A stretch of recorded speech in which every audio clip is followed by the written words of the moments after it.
Peace, everyone. Baba Kilindi here, talking about the tree of life. Um, Trees have been around for a long time. Of course, we all know that. Stevie Wonder created songs in The Secret Life of Plants talking about trees and how they were the oldest one, the antennas of the earth that communicated with other trees on other planets hundreds and thousands and millions of light years away. Um, Trees are computers. They have coding and algorithms. They are connected to one another inside and outside of their species through the mycelial network that grows underground that connects them with their connecting fibers, a mycelium, one tree to the other, so that trees communicate.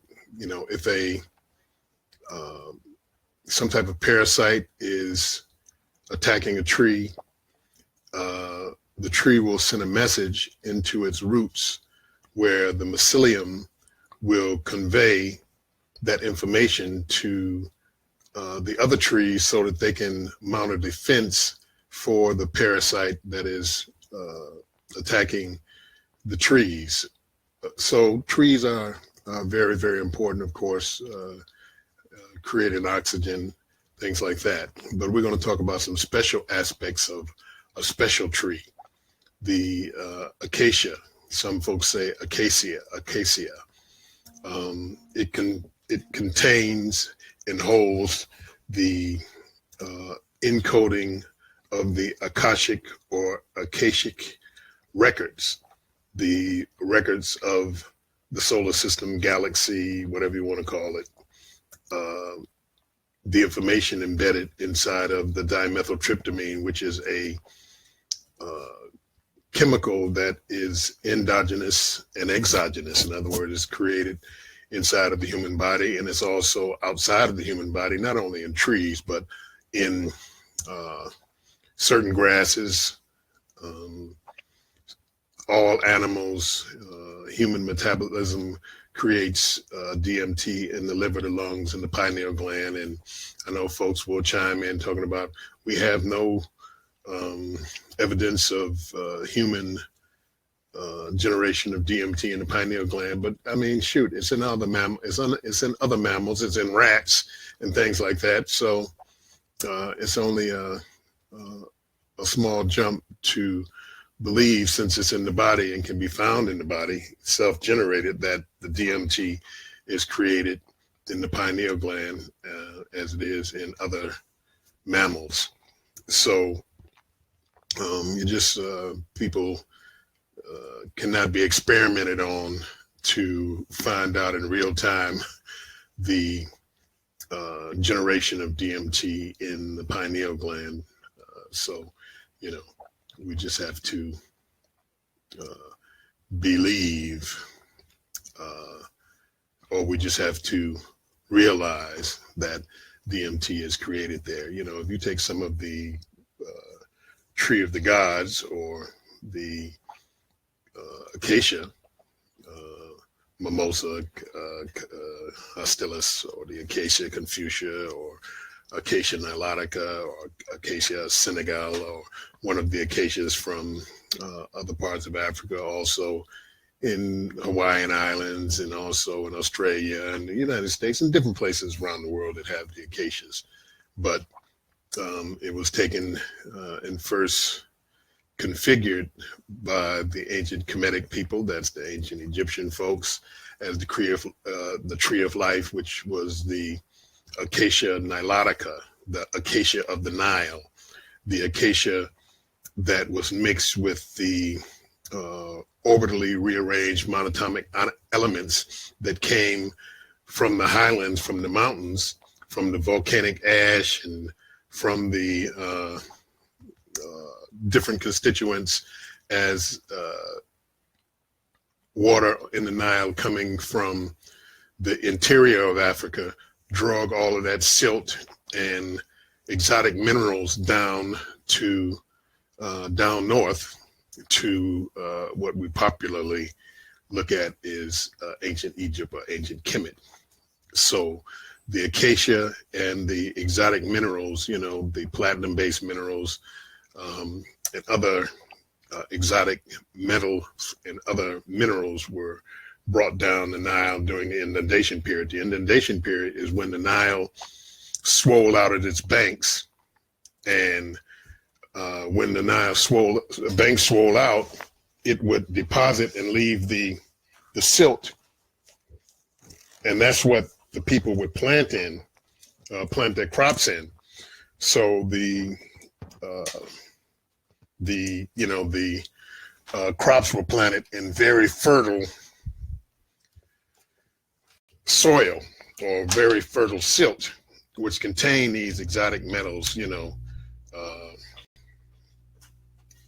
that helped with the utilization of the DMT when it was time, because you have all these codes mixing and intercalating, binding with the DNA, charging it, enlightening the energy of the DNA. And when you pair that with the DMT, this would bring about a synergistic complex of the DMT and the exotic minerals that was utilized. And then the priesthood, after a certain period of time, through alchemy, which was the royal art of Kemet, would refine these minerals out of the silt and out of the soil into a very fine white powder called monatomic powders. They call monatomic powders now. They were called mufka, or the light bread, because they would make kind of like a bread out of it. It wasn't a bread like barley or wheat or something like that, but they made a bread out of this exotic powder by mixing it with water and mixing it with the acacia, refining it, and that was part of the original alchemical magical system of travel into the multiverse, into the galaxy, the big G, in other words, into the Milky Way. That's why G is galaxy and God and great architect of the universe. And G is kind of like made like the Milky Way, with the, that whole configuration to the G. But the tree of life, the tree of knowledge of good and evil, of which Ansar and Aset were born fully formed from. In other words, the knowledge of the male and female, the galactic sovereign male and female, is encoded inside of the tree. So when we see, like in Lord of the Rings, the trees walking, or the Ents, or if we see in where you can transdimensionally travel through trees, the tree's bark, or if you cut a tree and you see the rings, that's the same as a stargate or a wormhole. It's just vertical in relationship to how people are standing in gravity on Earth and things like that. But trees are devices that can be utilized, just like rocks. Just like in ancient times, you had wood computers, you had rock computers, you had mirror computers, you had water computers. This is why divination and divining, you could divine with all of these different substances and things like that. You had bones and rocks, and divining with the bubbles in boiling water, steam, clouds, the patterns walked on sand by different animals and things like that were all areas of divination. And this is just looking back to what they were in older systems, such as I said, rock computers, crystal computers. That's why when we talk about the Yiming Zoo, which are keys Um, Not only devices that are, you know, uh, things that you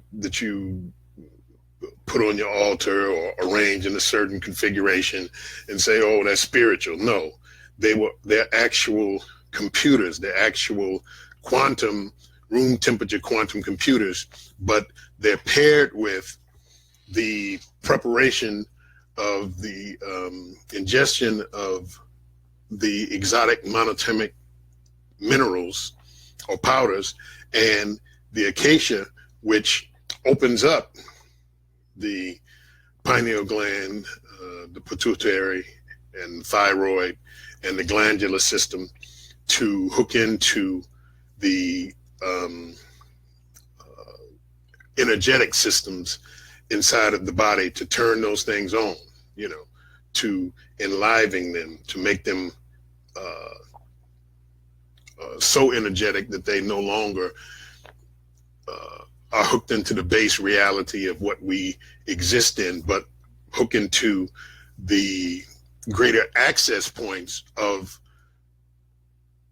extraordinary realities of which we talk about today in legend. When we talk about yoga and things like this, we talk about it, but we don't experience it because yoga is to be paired with the entheogens. It is to be prepared with the DMT, mushrooms, things like soma, soma raja, king soma. That's what the sovereign yoga of the divas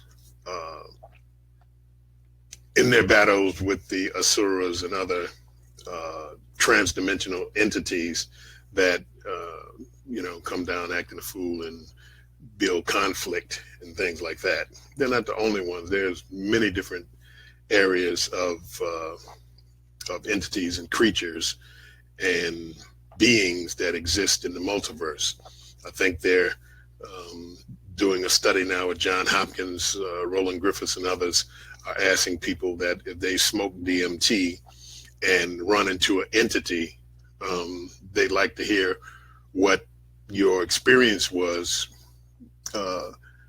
in the DMT space, what these entities look like, and did you see any machine elves like Terrence McKenna?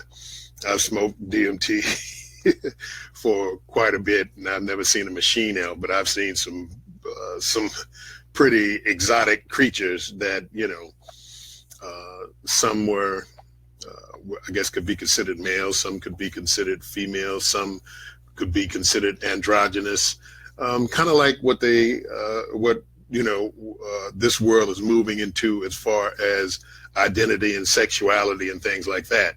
They're starting to mirror these other entities and creatures because people are hooked to families and houses, and they're now starting to exhibit these what we see as different or exotic classifications, whereas in the multiverse you'll see all kind of different type of creatures and beings and things like that. Just like it was a post on my Facebook of an android.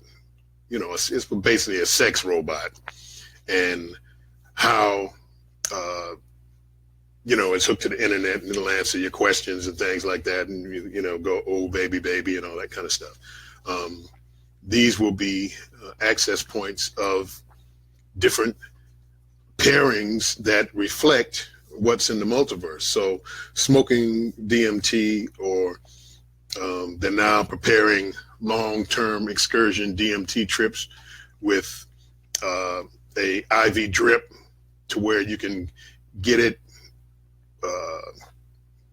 where the DMT is timed so that you'll stay in that state, kind of like a space and continuous dark room trip where you go into darkness and you stay there so long that you basically get into a continuous psychedelic state, such as like the Anatolian civilization in Turkey, where you had priests who lived their whole adult lives in darkness in a complete psychedelic state 24/7 and sojourned into the multiverse, protected these realms from entities that may filter over into this space. And a lot of the other monkistries and things like this, priesthoods, were parroted after those original protective priesthoods that were in continuous psychedelic states. That's why pyramids, labyrinths, underground caves, all of these different type of things were part of the greater system of magic and of sorcery, such as, what John D. or 007 did for Queen Elizabeth, and ultimately the Winter King in Prague with him and Edward Kelly with scrying mirrors, of which they learned from the gypsies, Egyptians, black mirrors, things like this, black mirrored bowls where they would look into the future and into libraries of knowledge, called it Enochian magic, and brought through different entities and creatures that filtered over into this realm. It's kind of like the Evil Dead, how those things filter over into this reality. So, people are always saying on Facebook or other places, yeah, you take hallucinogens, you are tripping, but is any of this stuff real? Is anything that is experienced under the influence of a hallucinogen, psychedelic, entheogen, is it real? And I'm of the persuasion that if you experience it, it is real, and it doesn't have to be a shared experience to be real. Meaning that I don't have to prove it to you for it to be real for me if I'm experiencing it.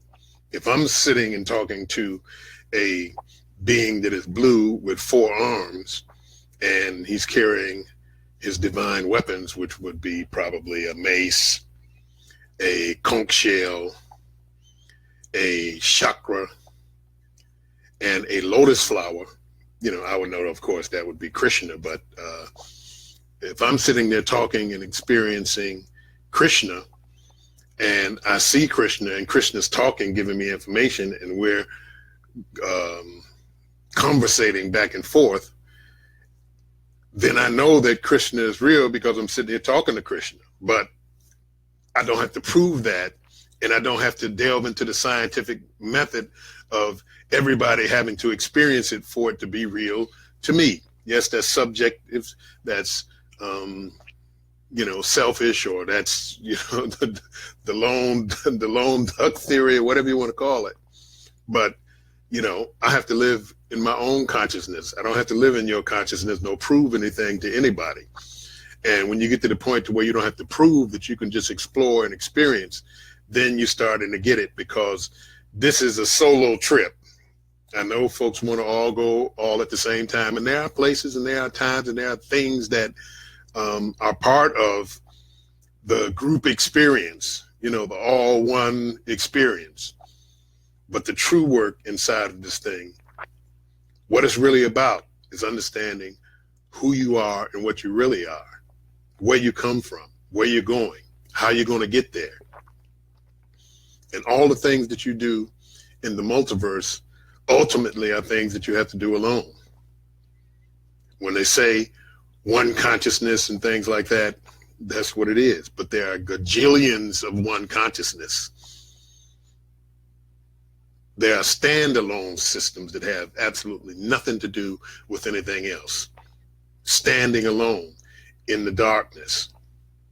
So DMT, which is a magical compound, DMT is magic. I don't care what anybody says, and when you get a breakthrough dose and you're in that realm, it's more real than this illusion that we exist in, because the things that we think are solid are not solid.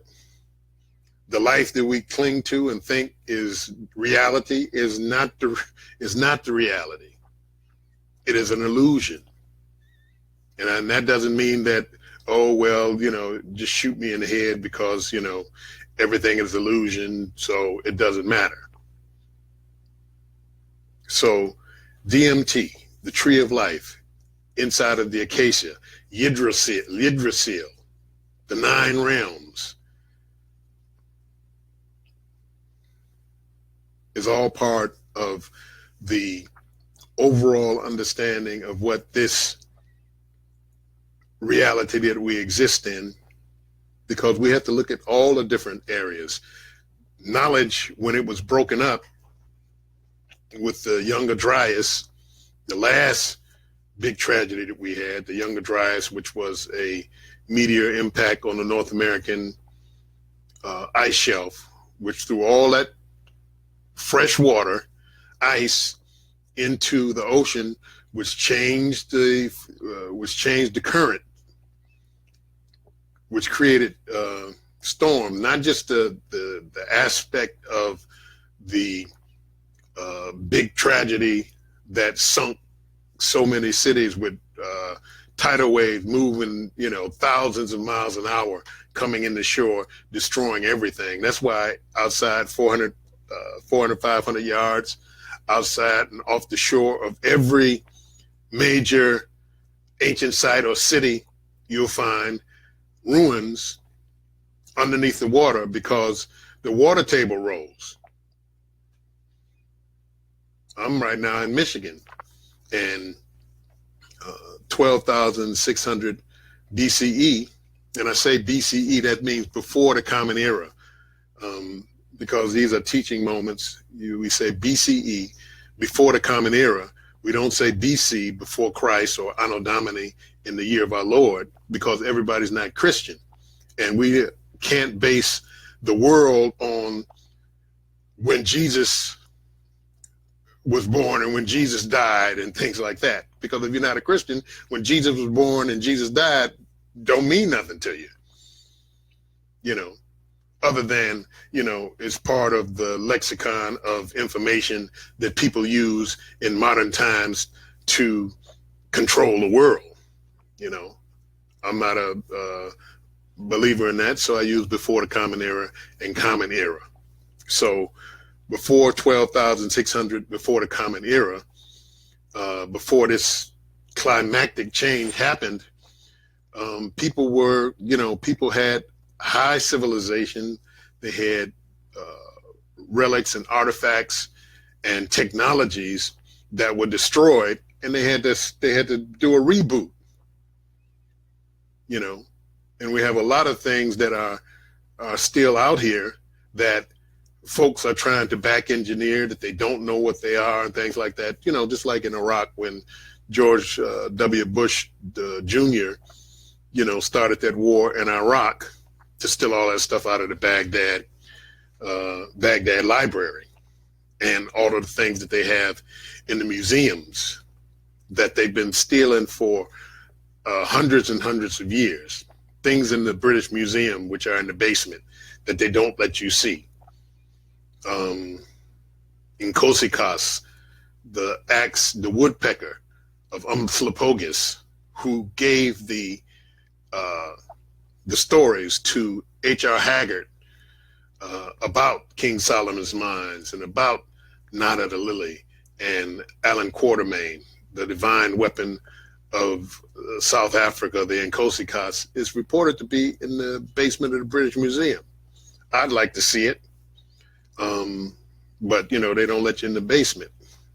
Just like in the University of Chicago or the Field Museum, where they have the 2 lions from the Ghost in the Darkness. They have the 2 lions, or what they tell us are the 2 lions.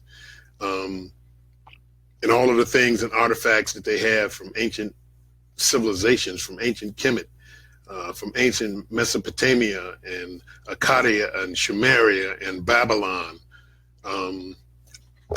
are all in the bottom of these museums and different things like that in the Louvre, all the stuff that they have in the Louvre, um, and the different museums around Europe that have artifacts of the ancient cultures that that they've had down there 150 years, 200 years, trying to figure out what these things are. What are the power sources? How do they work? This thing here,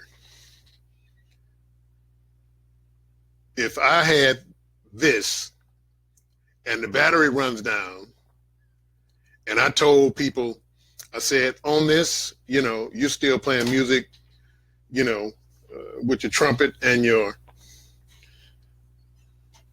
saxophone and other instruments and things like that, and you have songs and you play the songs, and then you've gotten to a point to where you have a record player and you got these record discs that you use, then some CDs, and you have your CD collection, you got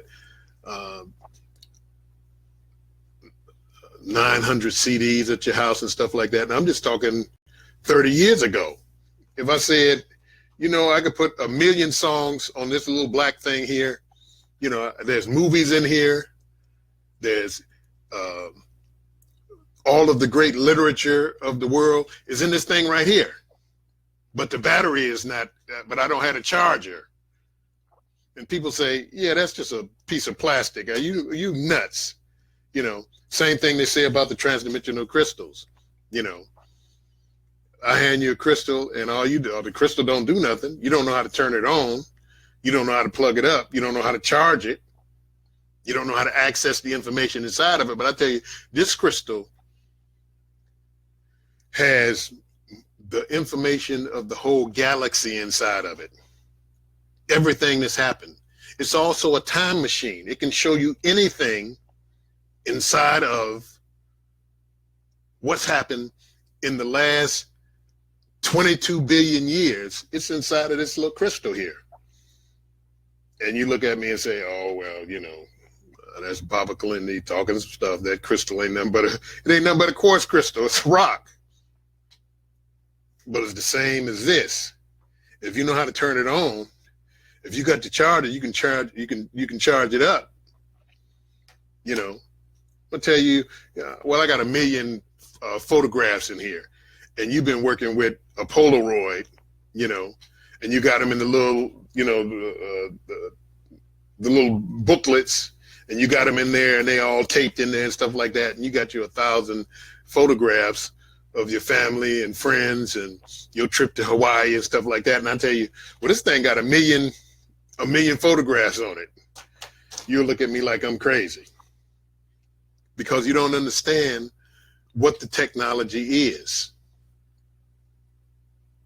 So when we talk about the tree of life and the information encoded, the algorithms of the computer, the software and the hardware of the tree computer, then we're talking about something that's beyond the scope of the technology that we have now. But we're very close because the artificial intelligence, once it comes online, once it starts moving exponentially into other realms of existence, go back and see Star Trek, the movie, the first one. I know it's slow. They wasn't fighting no Klingons. It wasn't no Q there, any of that. But it will show you what they were talking about, a machine that went through a black hole. They saw that it had a very primitive purpose. And so the living machines through this black hole gave it the ability to fulfill its purpose, and that was to gain all knowledge and return to the Creator. So it brought it back to Earth. Earth didn't know what it was because it was gobbling up all information. And it took Spock, of course, and McCoy and Kirk to figure it out ultimately. But the thing was, when they said, well, what is beyond just technology and knowledge? other dimensions, other levels of existence, things like that. And that's what we're talking about. We're not talking about just dealing with the problems that we have in this world from the same old paradigm of what we feel is necessary to do to get over the hump. We say they're tricking us, they're mind controlling us, you know, they're abusing us, you know. What do? We evolve, we become something more. And that's what it's about now. It ain't about white supremacy, although white supremacy we have to still deal with on several levels, but it's about evolving into the next levels of existence. It's about dealing with ultimately other dimensions. It's about experiencing things that are not in this plane of existence. It's about going out into the exotic areas of the dimensions that exist on multiple levels. So as we move out into these new realms, and we're trying to get people in as quickly as possible, but it's hard because people are not going to believe the power of these entheogens, these psychedelics at the proper doses. You know, we have people who, you know, oh yeah, well, I took some mushrooms in college, you know, and things like that. And I say, well, how much did you take? Well, I ate the whole mushroom, you know, or I had two, and the party was great. You know, the lights started flickering and the music sounded great and things like that. No, that's not what I'm talking about. You know, if you put $2 worth of gas in your car and you in Los Angeles, you're not going to make it to New York.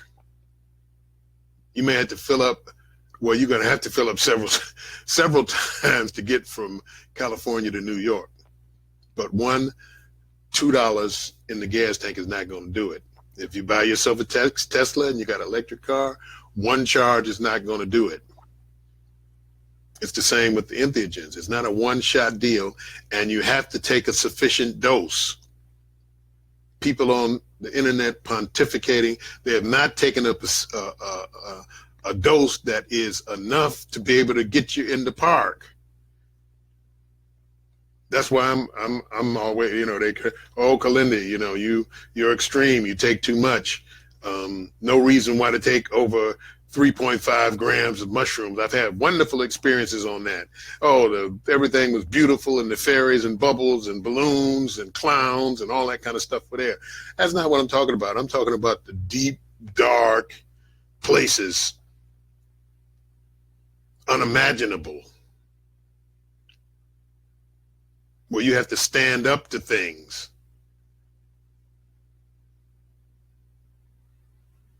That's where you build your grit. That's where you build your power. That's where you build your tenacity.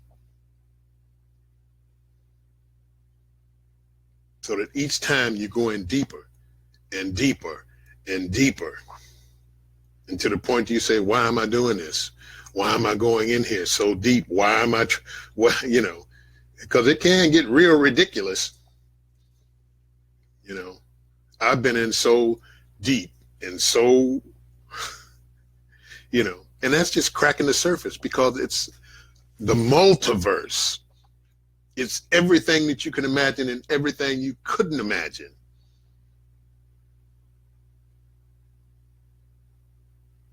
I'm talking about exploration. I'm not talking about taking the tree of life or the mushroom to heal your you know, your post-traumatic stress disease, or to deal with your depression or things like that. And there's nothing wrong with that. I'm not belittling that, but that's not that's not the ultimate goal. That's not the first purpose.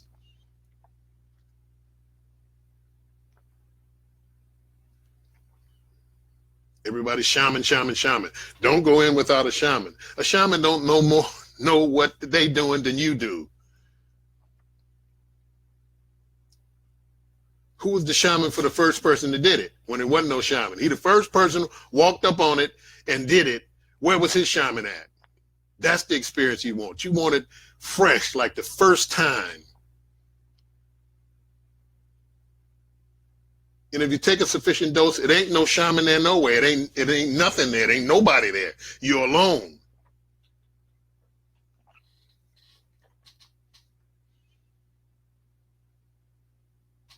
And that's why, they're going to say, well, Kilindi, you're extreme and things like that. I'm not extreme.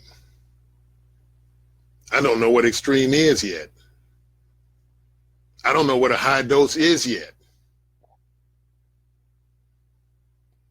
Because I'm going to keep pushing the envelope. What else is there to do?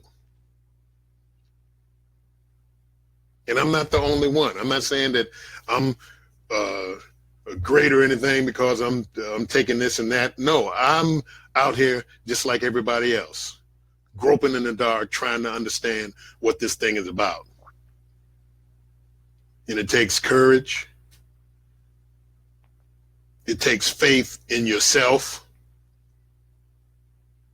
Step out in the dark, in the real darkness, alone, naked, is nothing on earth or nothing you can imagine can prepare you for it. People say, well, what can I do to prepare? Nothing. Hold on to the bed, hold on to the floor. That's your preparation. Hold on. Have faith in yourself. Look, everything that you encounter out there, in here, down there, look at it straight in the eyes. It ain't no bowing. It ain't no scraping. It ain't, oh, you're such an ethereal being and you're so much greater than me. No. You stand on your feet and you look everything in the eye.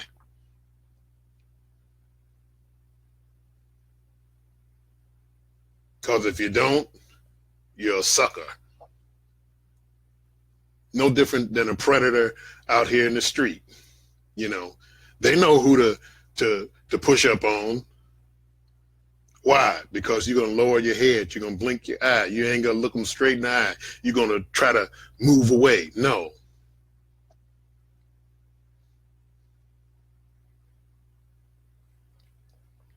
So if I'm out there and I encounter the predator, and I'm just saying predator or the alien or Frankenstein or the Wolfman, because that's just a point of reference of what we trying to convey. If I walk up on the predator, I ain't, oh man, that's the predator. Let me get out of here. Nope.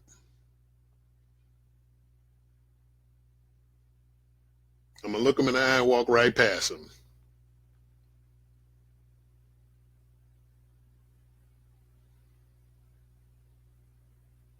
So don't get suckered out here. There's something real. Terrence McKenna said, it ain't about finding the truth or the answer. It's about facing the truth and the answer. We got it. We don't have to look for it. We don't have to search for it. We don't have to sit down 40 years in no horse stance or no lotus posture. You can burn you some candles, you can chant you some chants, all that's fine if that's what you want to do. I don't feel that it's necessary. All you got to do is chew and lay down in the dark and hold on for the ride. Baba Kilindi signing off. The tree of life is here. We don't have to search for it. Access to the realms of the gods in the heavens. We don't have to look for it. We got it. All it takes is a Saturday night. It could be a Friday night if you want to, according to your work schedule. You'll be ready to roll Monday morning back to the whistle factory.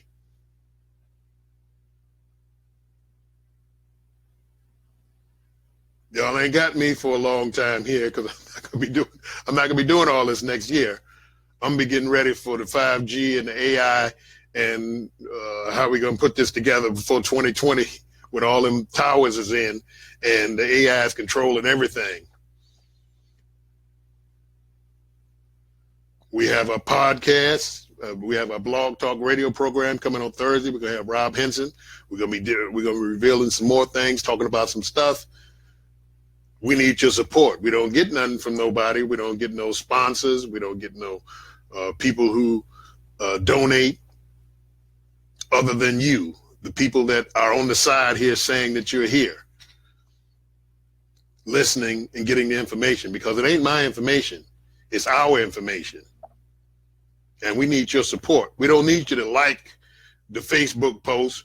We need you to go on to kilindi@hotmail.com on PayPal and donate something to keep this thing going. We go out into the hard places and the exotic places and stuff like that and eat popcorn and drink water up in the mountains, going into the darkness, going into places that people don't even know it's on Earth.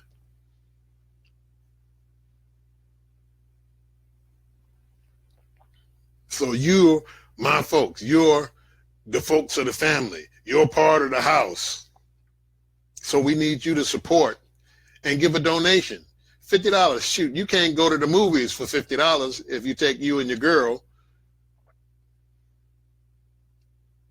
Or if you're your girl, you're taking your guy, or whatever your persuasion is, you can't go to the movies for $50. And if you go to dinner after that, you just spend $100.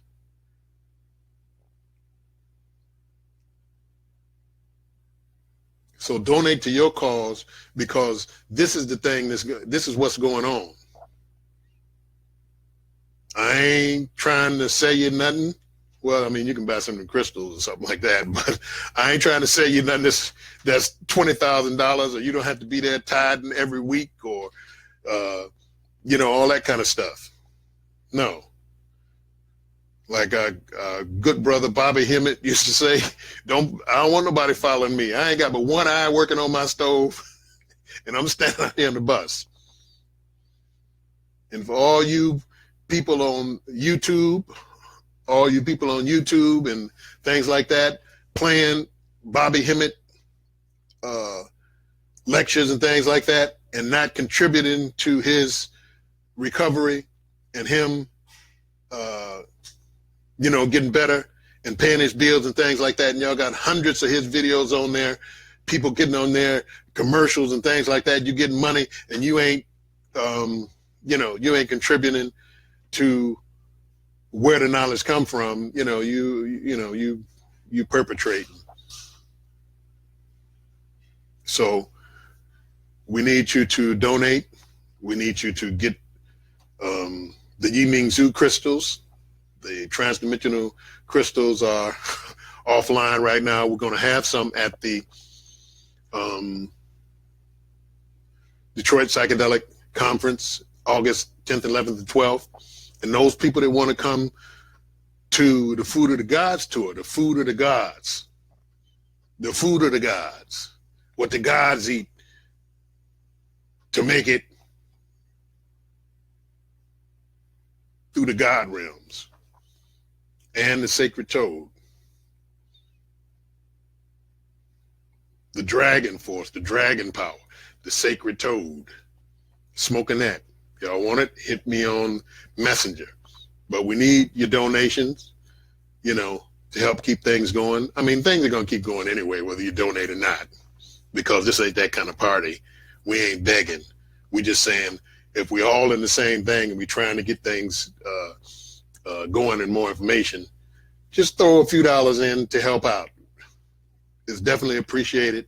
And when we get out there and we're building the transdimensional village and things like that, you have contributed to the evolution of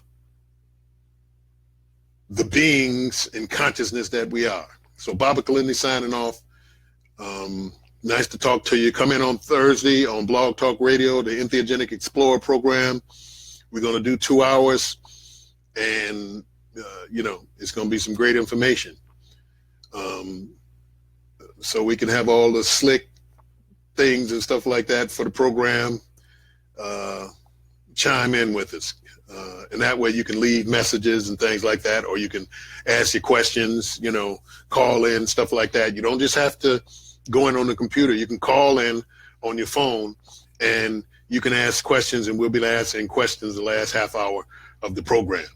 So thank you very much. Baba Kilindi signing off. Peace.